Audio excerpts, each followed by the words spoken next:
Hey, everybody. Welcome to the Firestone Files. I am Dr. Chris Firestone. Today, we're going to be talking about the No Kings protest of this past weekend. And I'm here in Fort Worth, Texas. And so that's one that I visited. Um, really interested in observing and asking questions. And that's what I'm bringing you today on the Firestone Files.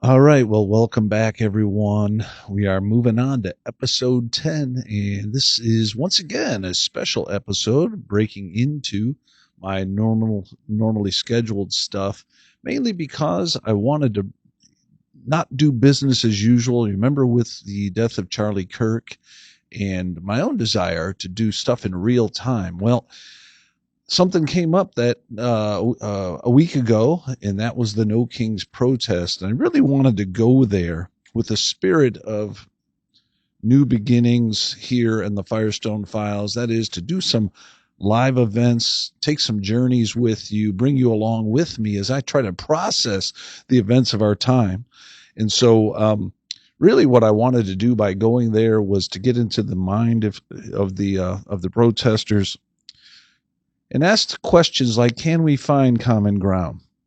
Or what are these folks against? What are they for? And who are they?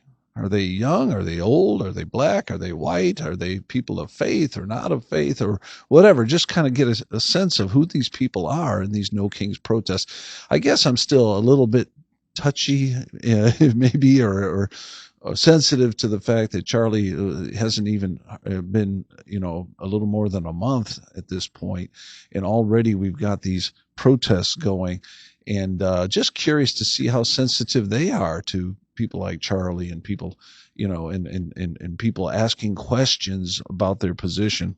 So that's what we're doing here today. What I'm proposing to do is a chronological kind of walkthrough of my time there at the No Kings protest. So I'm really just trying to act as an observer, get to know the people, understand their complaints, and if possible, find some common ground. So the way I'm going to do it is pretty straightforward. I'm just going to follow the videos that I shot on my own as I, approached the protest and interacted with people and then left the protest. And I think it's pretty insightful, pretty interesting stuff. And I'll let the videos do most of the talking, but I'll provide a little commentary as we go along. So let's go ahead and look to clip one here. I am leaving the center where I'm working here as the head professor and on-site director of Turning Point Education Prep Year.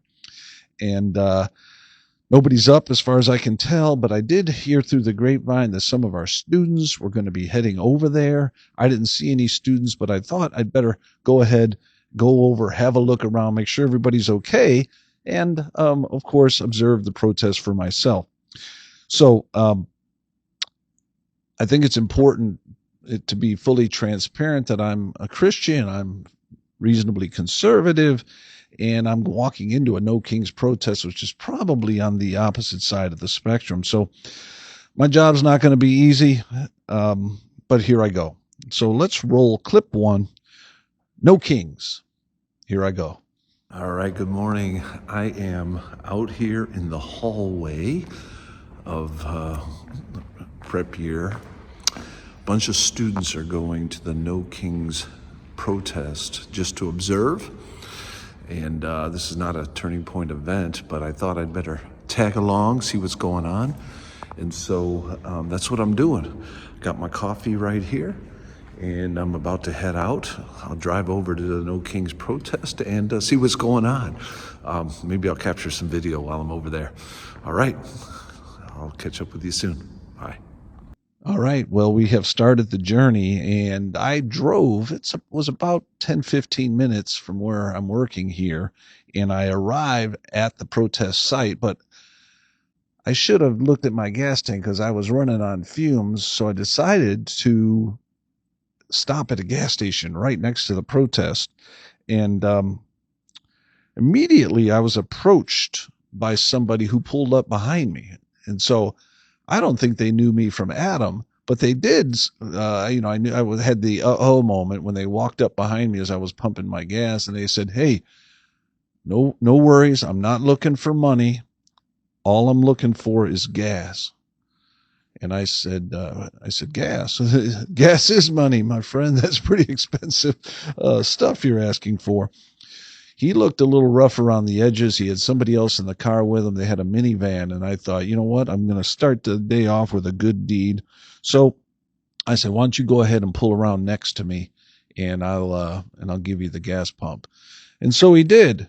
And it wasn't the start I was looking for at the protest, but I thought I would at least start off with an olive branch. So he went ahead and pumped the gas after I was done with mine, and I think he was going to fill that whole minivan up for like 50 or $100, but I pushed the button and basically gave him about $20 from what I remember. But that's how it started. So let me just roll that real quick for you. That's clip 2, Gas Guy.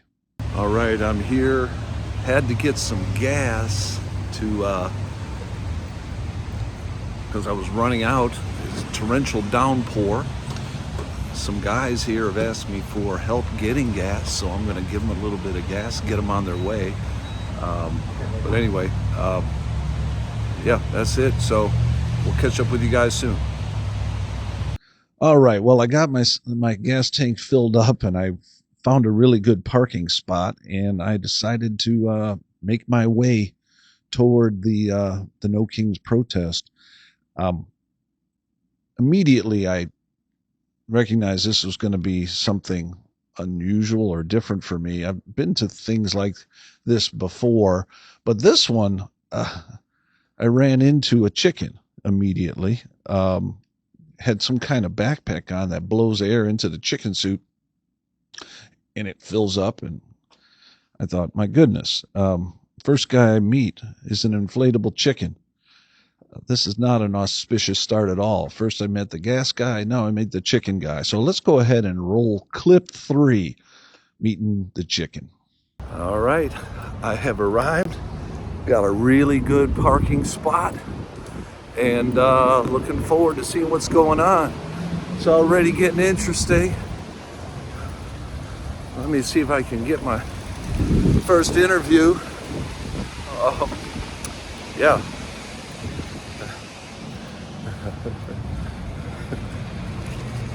Hey, how's it going? Doing good. But is this Chick-fil-A or what is this? This is, go with this. Oh, wow. Okay. Chunks of chicken. So Chicken. Okay. Yeah. What's he afraid of? That guy seems like a beast. Yeah, he'll cower every time. All right. Chicken. All right. Oh, we're pretty close to the event here. You what? We're pretty close to the event. Yeah. Okay. The rain's not discouraging people. No, it's not, and this will help with the rain for sure. That's right. You got your own. I got my own fan. There's a fan in that thing? That's how it inflates, yeah. Like the backpack. Yeah. All right. Well, thanks so much. Yeah, of course.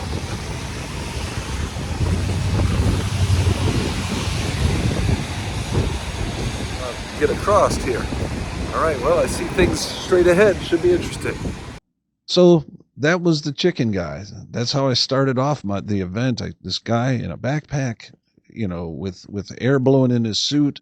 And this was going to be a really strange event. As I looked at the crowd, I could begin to see them in the distance. This chicken wasn't alone. He had other characters that were there too.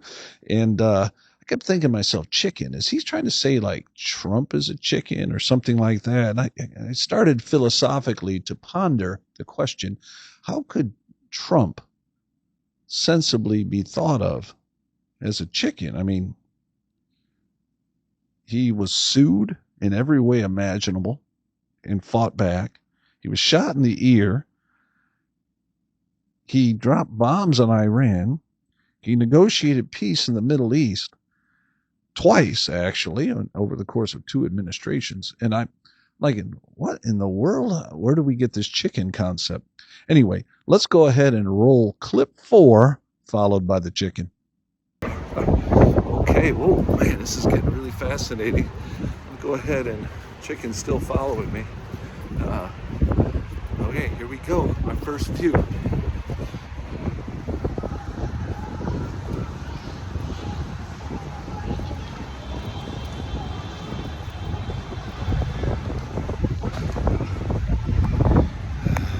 All right, I'll be back.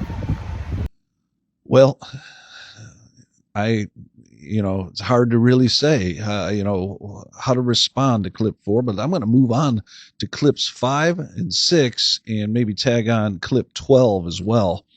And I think these are worth putting together because they kind of tell a story about some of what was motivating the people there. The people were complaining about the current administration. And I saw a lot of these signs calling them morons. But the irony was hard to miss. Here I am meeting all these costumed characters, and the sensible people, the people not in costume, are calling the current, Republican administration morons. So as I was kind of moving forward there, I bumped into this husband and wife who had these signs. One of the signs said, we're governed by the morons or something along those lines. And I asked him a few questions. And as I moved out, I again started seeing more of these clown-like characters. And I began to wonder, who are the morons here? So let's go ahead and roll clips 5 and 6 and then 12. In the end, you're going to notice a chant going on. People got the power. And if you look in the background, you'll see the moron signs as well. So let's go ahead and roll clips 5, 6, and then 12.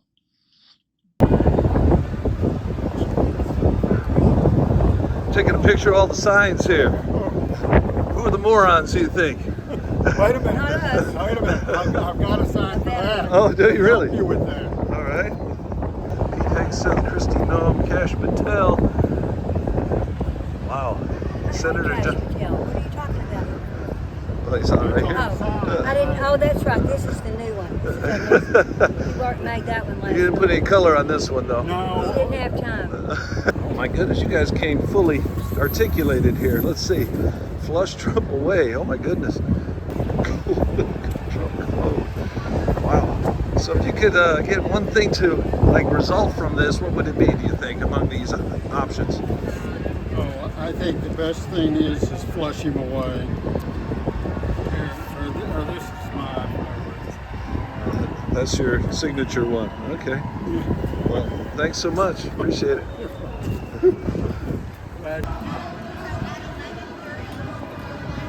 Looks like the morons are governing America. Hold on a second. Where are the morons? That's the big question. That parking garage, that is.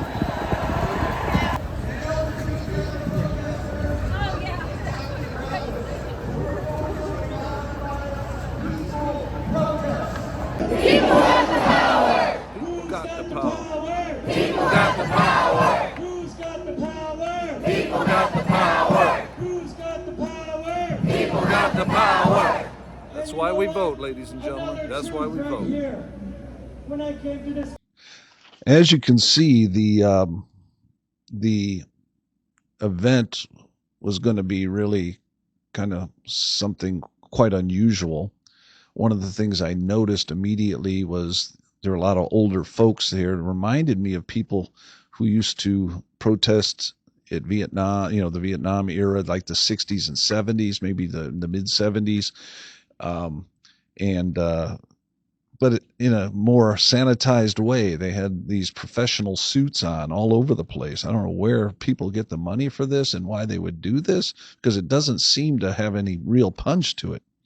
But anyway, moving on, I'm going to look at clips 8 and 9 here. In clip 8, you'll see that I finally bump into some of the students and decide to make my way to the front. And and start to hear the real chanting going on, where they start to identify immigrants as the best possible citizens, for example, and calling everyone else fascists who kind of hold their feet to the fire. After parking, making my way to the protest, and finding the students, they were observing and asking pretty good questions, but everyone on the whole was being friendly, so far as I can tell, and people were going out of their way to try to be friendly, I think. But the more I made my way down to the front, the more sort of rambunctious the crowd got. And again, the questions kept bothering me. Why are they calling everyone a fascist? Everyone a fascist. What does this mean? Is it a fascist behavior to give people here illegally free passage back to their home country? I mean, that doesn't sound like fascism to me. That sounds like, the legal system. And so I had this tension in my mind about, remembering censoring going on during the COVID era, the forced masking, the closing of public spaces, and all of that. And I kept thinking to myself, why is it that people who apparently come out of that political milieu are calling everyone else fascist? Anyway, let's go ahead and roll clips 8 and 9. All right, well, I found the students. How's it going, guys? Here. Wow, this is quite the event. I've already got a few interviews, so that was good. Same year, yes. We'll have to share footage sometime. All right, we'll come back soon. All right, I'm making my way down to the front. Fort Worth, Texas. We're going to turn down the rhetoric when they turn down the fascism. Are you here because you love our country and you're willing to fight?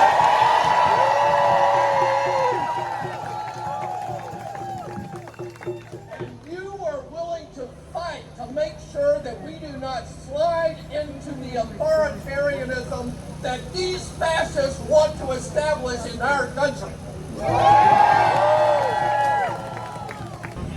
Really wonder what inspiring me to be active today. At his closing trial down and the schools immigration and court, I asked him, the I said, churches "Sir, you and were an making us wear activist masks. From the time of What was that?" Philosopher. Is that right?" He said, "Yes." And it breaks my heart, like I know it breaks yours, that this administration is dismantling that system and turning back people who are coming here who are going to be the best possible members of our communities. Now, I've learned a thing or two from asylum seekers. Well, I've had my fun at this point. Now I'm going to start asking more serious questions. I'm looking at this protest as a philosopher might, and I'm asking, there's no doubt when you look at the signs what people are against. They seem to be against Trump. They seem to be against fascism. They seem to be against ICE and various other features of the current administration, I guess. But it's not exactly clear what these protesters are for. It seems like a lot of energy, but there's no platform. And so I got a little bit lengthier clip here, this clip 13. It's apparently we are for, or at least the protesters are for, America, for democracy, and for patriotism.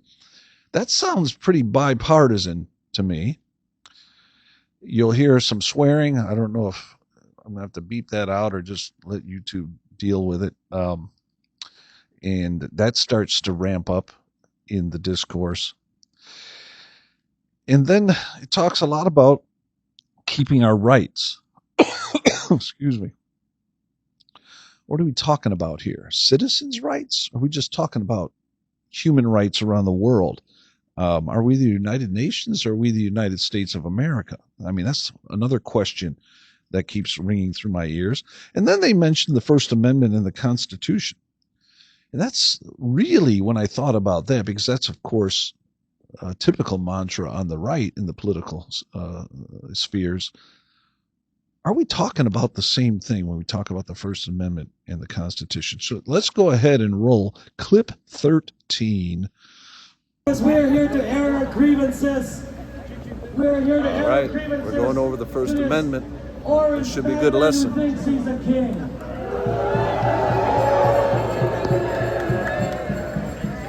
And he ain't no king. Say it once, say it twice. We will not give up our rights. Say it once, say it twice. We will not give up our rights. Say it once, say it twice. We will not give up our rights. I know what we're against. I can't figure out what we're for. What are we talking about? We won't give up our rights. And you know what? Another thing. The incoherence is astounding. We are so full of truth and love. No matter what happens, I know it's been said already, but I will say it again. If there are agitators in the crowd, if there are Proud Boys or whatever the hell they want to call themselves,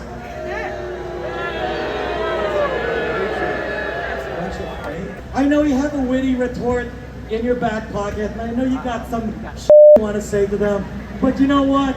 This day is not about them. This day is about us. This day is about us.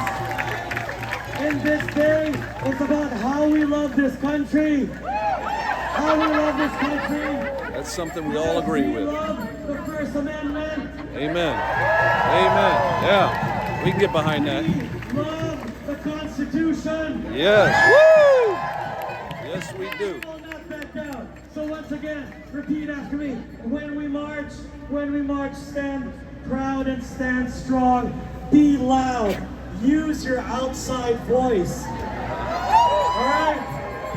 Use your outside voice. Because Greg Abbott thinks that he can send the troops here and we'll be violent. No. I want you guys to be loud. I want you guys to be loud. So say it again. I am not afraid.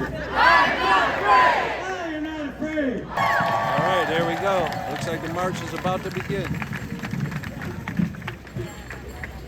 All right, so we got a dog in the front ready to run this march for us. And we gotta meet that moment, all right? I got some important people to get in front of the march with Benny. If you're a part of clergy, Signs of Fascism, the Handmaids, No Kings Fort Worth Banner Team, bearers of large U.S. flags, I need you to go that way behind. All right, well, that's me making my way to the front in clip 13. But now I'm going to look at clips 14 and 15. Here's where I start interviewing some of these characters, because I'm just trying to get a sense of who these people are and what their positions are. What are they protesting, and what's their platform? So in the first clip, you're going to see me interviewing a unicorn, and she defends, I guess, freedom, which seems to be a mantra, again, that is bipartisan and that everybody holds. So I'm beginning to ask myself, do we mean the same thing by these words when we say them to each other? She seems to be defending an unbridled kind of freedom where you can do and be anybody you want. And when I think of freedom within limitations. You can't, for example, a bird can't fly infinitely high. He has boundaries, you know. A person is able to do stuff because of the limitations that they have. And the law is one of those things that creates freedom because it creates boundaries. And if you have unbridled freedom, you have, you know, anarchy, essentially, where everyone's freedoms can be taken away by any other person at any time. So I'm, as a philosopher, I'm beginning to sort of process and trying to think through what is it that this platform is holding to. Then I interview a character called Axelotto. I'm not even sure to this day who this character is. But he's protesting fascism, Trump 2025, and seems to be for democracy, America, and patriotism. Again, a bipartisan set of ideas. And then you'll hear him ask, "Are you standing against this regime?" And well, let's let the clip speak for itself. We're talking about here clips 14 and 15. Let's go ahead and roll those. Okay, I'd like to get an interview with this guy, if I can. Hey, how's it going? What are you, a unicorn? Unicorn? What brings a unicorn to this event? I'm LGBT and a woman, and I'm against all the bullshit that's going on in general. I see. They're taking our rights and up everything. Well, I know what we're against. What are we for? Freedom. Freedom. For freedom. All right. For freedom. All right, I'm going over for another interview. I want to know who this fellow is here. Who's this guy? What's that? Who's this character? Axolotl? Axolotl? Yeah. I'm an older guy. I guess I don't know. What's he protesting? What's he protesting? Yeah. Well, we're all here protesting. Yeah. Just joining the No Kings rally. Yeah. Okay. So Why not? I'm just trying to get it clear. We're against fascism, against Trump, against, what else are we against? Project 2025. China Miller. Project 2020. Out of there. Yeah, I'm against all of that. I see. And what would you say we're, majorly for? What are we for? What are we for? Democracy. Democracy. America. In America. All right. Patriotism. Patriotism. Super Yeah. cool. Yeah. All What are right. you for? I'm for those things as well, my friend. So You're excellent. standing against this regime? I'm standing up. As you can see in clips 14 and 15, it seems like we have a lot of common ground, except the lack of willingness to put oneself in subservience to the current administration. I guess I'm willing to give the current administration the benefit of the doubt. These people are not. Hard to figure out what the platform was. Now, I do have an image and one photograph. I call it the pro sign because the pro sign is the only thing I saw. We can go ahead and show that while I'm speaking here. The pro sign is the only thing I saw that seemed to have a platform. It was pro-America, pro-democracy, but it was also pro-immigrant, pro-diversity, pro-woman, pro-choice, pro-love, pro-justice, etc. And it did raise a question for me. How can we be firm as people who are under the law, but also have a heart? That seems to be what the basic issue is here, is that people are concerned that Donald Trump and perhaps his administration are heartless, or they, in the application of the law, they somehow don't have empathy or something along those lines. So if I'm trying to make the best case I can for the platform, that seems to be it to me. Something about the way in which laws are sanctioned or upheld. And so that was clips 14 and 15. Now I'm going to turn to clip 16 and 18. In clip 16, I meet what I'm calling an American eagle, and the American eagle doubles down on the platitudes. I think adding one that I hadn't heard before: no pedophiles. And I kept thinking to myself, I'm looking around this crowd, I'm thinking, man, that might eliminate a few of these folks. But anyway, don't know for sure, but that seems to be what the American Eagle in clip 16 holds to. And then there's clip 18. I meet Optimus Prime. And I guess Optimus Prime is a transformer and appears to be a No Kings guy. But getting exactly what he holds to is, well, tough to do. The whole thing seemed rather strange. Then I met Uncle Sam an eagle kind of blended with Uncle Sam, and he held to freedom, I guess. And so let's go ahead and roll a series of clips one after the other here. Clip 16, 18, and what I'm going to call 22A, the beginning part of the clip 22. Pedophile. Oh, jeez. Man, that's a little No strong. dictators. I see what you did there with a D-I-C-K. Here we go. All right, what I Is this see the here, what American I got here, Eagle? peace, love. Can I spell hatred with a red What's the hat? American Eagle for? Absolutely. Is that freedom? Awesome. Vito the Cheeto. Come on now. There we go. All right, I love it. I love Democracy it. and freedom. Are you a Fort Worth person? We can start moving to the right slowly. It's wet. There's In Saginaw. Okay. We're going to start Cool. moving to the right. You're going to start lining up. I'm just on trying to get Street. a We're feel for still the event. A little This is early, pretty incredible. So don't be afraid to talk to the booths on the side. Start talking to them. But we're going to go ahead and What move does that no way. pedophiles And we're going to mean? start What's that? spread out. Yeah, I mean, Keep going. Oh, you the want me to Epstein keep going? files. All right. Man, Oh, they want me to keep I'm going. kind of new to all this. As he's in his All right, retirement well, years, that's the he was eagle. saying, The you know, eagle. I'm just cool. pissed off that this All right. is how this chapter has to Yeah, be for eagle my waves to couple us. years That's great. on rest on this earth. All right. And I gotta Well, we're live moving on to with another this as my life. animal. And I said I to guess. Roy, Who's this character? Is that Star Wars? No. I'm too old. I don't why know. you been over there? Transformers. You can subscribe to it with the Now, which one is that? You can learn about the Justice Network. Optimus Prime. And Optimus Prime is no king's god. There's so much. All right. I guess Optimus Prime's a no king guy.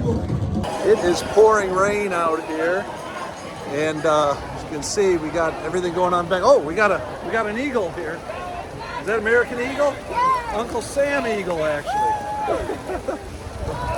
How come you're not walking? You can't walk in this thing? I think we're waiting until there's a little more Oh, space. that's probably a wise idea. What brings you out here? Freedom. Okay, well, as you can see, I was having some fun meeting some of the characters that are present there because I'm trying to get into the mind of who would put themselves in such a silly suit and protest in no kind of obvious way or with no obvious platform. But as we mentioned so far here, we do have this notion of the heart that somehow the language or the application of the law feels rough to people. I get it. Check that one off. I know what's going on there, and that they may well have a point.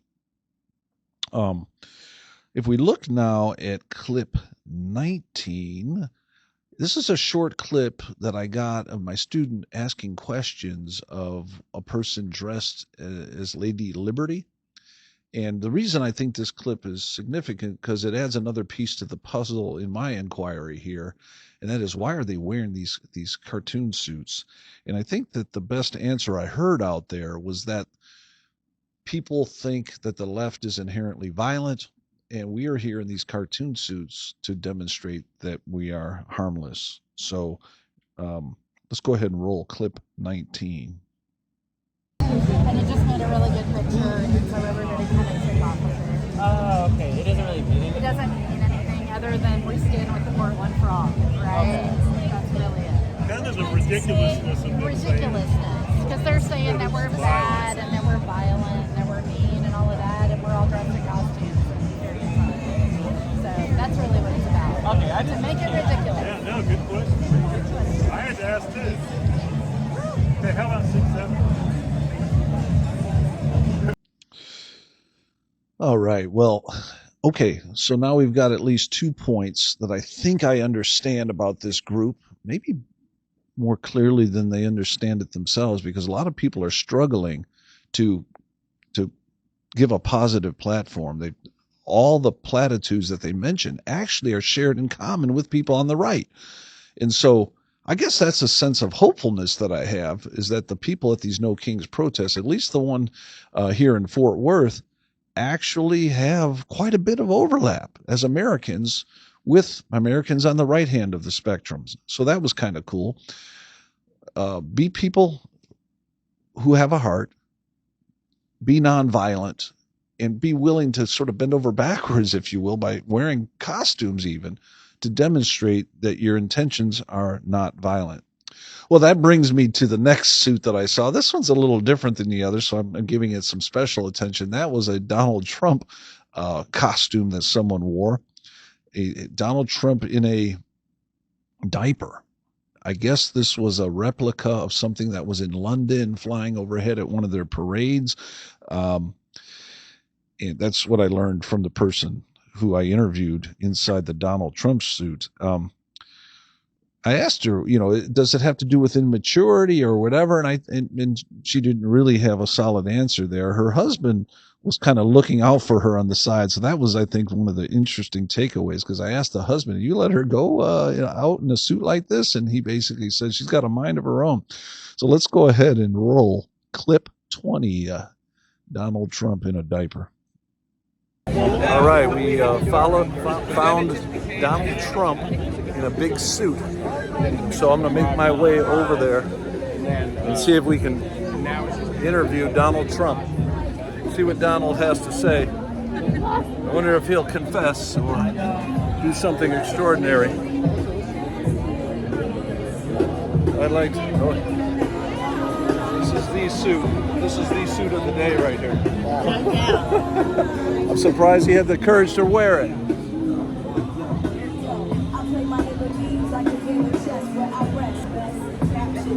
Hey Donald, how's it going? Hi. You have a lot of courage wearing a Donald Trump suit here. I love this costume. I got it years ago. I've been saving it for this moment. Yeah. Is he in diapers? Is that what it is? Yeah. It's a Trump baby costume. Whenever he went to London, they had a big balloon like flying overhead during a march. And this is like a replica. And this was it? Oh, this is a replica of the suit. Does that represent immaturity? Is that immaturity? Is that what it represents?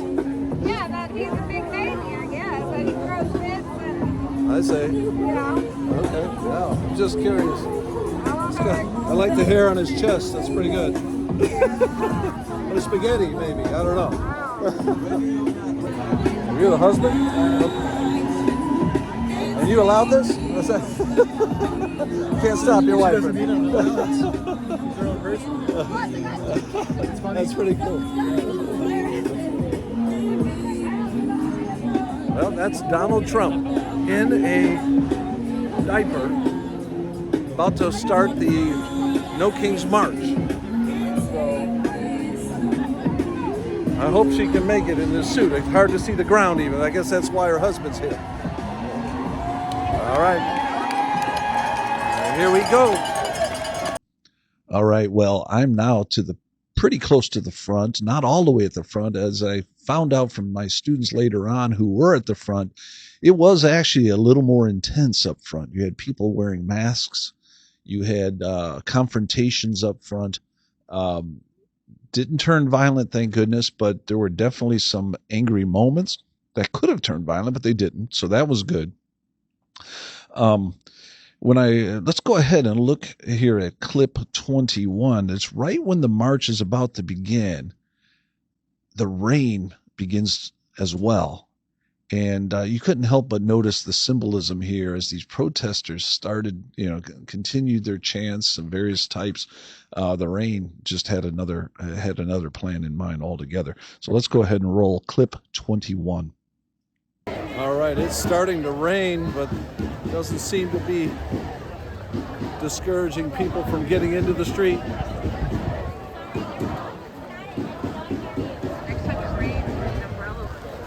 Starting to rain pretty good now. Perhaps God's speaking, trying to put the damper on this kind of behavior. Make my way through the crowd and get back to my car. There's only so much of this I can take. Yeah, the rain started, and as I got myself out into the crowd and into the march, I kind of pulled over to the side there and observed the marchers going by. And as they were really starting to get going, so did the rain. It began to have a torrential downpour. And you couldn't help but realize the symbolism here as these people were just getting utterly soaked. And so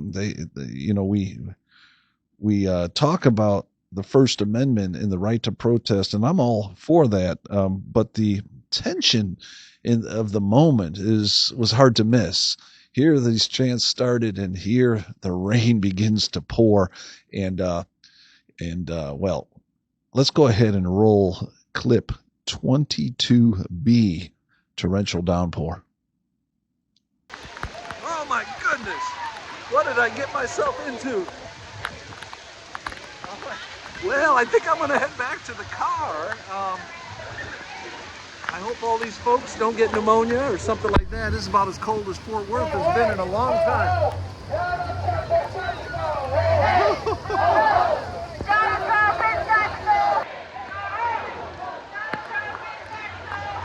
Man, you can't miss the symbolism of this torrential downpour. I did learn something here in the last 30 minutes, and that is everybody in America agrees with freedom, with the importance of democracy.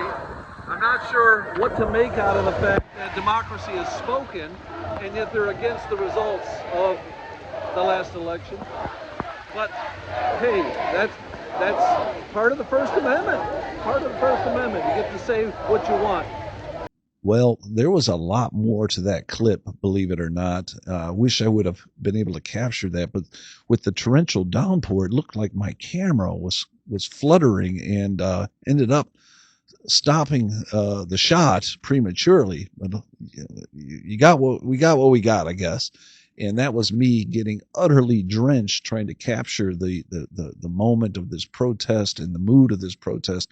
And to be honest, I thought it went reasonably well overall. People were, for the most part, pretty kind. There was a little bit of tension. Anytime you asked a question, people would kind of give you a little bit of pushback, but it wasn't unruly or anything like that. And I think I learned something. I think I learned that we have a lot more common ground as Americans than we think we do. All the platitudes that were mentioned were things that were bipartisan for the most part. It's only when we got into the weeds of the actual disagreements that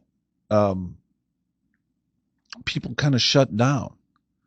I guess I got the impression that these folks wanted to be heard, but they really didn't have a solid position. And the position, anytime there was a positive position portrayed, it was always in tension with what was actually going on. So when we saw at the beginning, all these claims that the people in control are morons, and here we have all these cartoon Mardi Gras suits running around, making really kind of incoherent, tension-filled claims. You hear chants going on that are chants that every American would agree with, and you hear a lot of complaining about Donald Trump and about the, say, heavy-handed way in which ICE is working. But honestly, it's hard to know why this protest had any real teeth. It didn't seem like there was any hill really to die on. You're dealing with people who primarily are here outside of the legal parameters of being here, and they're being ushered out, but they're being ushered out in a way that is safe for the police officers and for the ICE agents. We know that if you unmask yourself, people will come after you these days. And so, hard to blame them for masking themselves. And one of the big ironies up front is one of the students told me that a person was complaining about ICE agents who are masked taking people off the street, and this guy had a mask on. And so the tension and the irony in these positions is really quite astounding. So I finished that protest. I was soaking wet. I started to walk back to the car. And as I was walking back to the car, I was able to do one more good deed. So I was able to really felt good about myself, because at the beginning of the protest, I managed to give a guy $20 in gas. And at the end of the protest, I managed to help Cookie Monster get out of his suit. So let's go ahead and roll my exit from the protest. Clip 24, helping Cookie Monster. All right, I might get one more interview. There's a guy with another suit on. Is that the Cookie Monster? Yeah. You didn't decide not to walk? Oh, no, I am, but I need my phone. Oh, okay. Yeah. No, Can I help you with anything? If you're gonna zip me, Yeah. just No problem. yeah, no, I'll walk, but Yeah, hold those two together. Nope. Oh, there we go. there we go. There we go. I got it from here. Thank you, sir. No problem. Have a good one. You too. Take care. Thank you. You too. Had to help Cookie Monster. Good stuff. Well, those are the clips I want to show you here on this Firestone file. As promised, this wasn't going to be business as usual going forward. If I saw an opportunity to take you into the fray, if you will, or to an event that I thought was timely, historic, and significant, I'm going to try to do that. So that past weekend, I was able to go to the No Kings protest in Fort Worth, Texas, and just give you a few thoughts of a philosopher as he walked around talking with people and experiencing the event. It did seem like, with a couple of opportunities I had to help them and to converse with them, that a couple things are beginning to show themselves to me as being important. As Americans, as Christians, as citizens, as people who are trying to be consonant with the biblical authority, and to be thoughtful in doing so, there's at least three things I think we agreed upon. One is friendship. You can meet people anywhere, even these people in suits. I felt like I may have a couple friends there, particularly the Cookie Monster there at the end. Decency. Other than the four-letter words that were being uttered here and there at the protest, for the most part, people were decent with one another, able to converse with one another. And I think that decency in open rational discourse is going to be important if we're ever going to get out of the situation, this polarization that we find ourselves in. I was happy to, and am happy to report that love of country is still something that appears to be on both sides of the fence. Now, as I said, it was a little bit different up front. Some of the agitators in the front of that crowd were different than the people that I was interviewing in the middle and in the back of the crowd. And so I'm concerned that there is a dearth or a growing sense of not loving the country. But the people who were at this protest, these older folks, still have a modicum of love of country that I think we found common ground in. And so that's encouraging to me. Perhaps there's still hope for us to come back together as a nation. So those are some of my thoughts. I hope you enjoyed this episode of the Firestone Files. Do feel free to share it with your friends or like us, and I'll try to bring you more of these things as they come along. So that's it for now. Hope you have a good one. Take care and see you next time. Thanks for stopping by to spend some time with me here on the Firestone Files. I hope today's reflections offered you some new insights and perspective on life. If you enjoyed the episode or found it valuable, I'd appreciate it if you'd take a moment to like, subscribe, and share it with someone you care about. I'd also love to hear your thoughts. What resonated with you? What challenged you? Or what would you like to hear more about in future episodes? Drop a comment below or send in your suggestions to the email in the description. Your input helps shape where we go next. This has been Dr. Chris Firestone. Until next time, keep asking the big questions. And remember, the kingdom journey is always best with your friends. Further up and further in. Bye for now.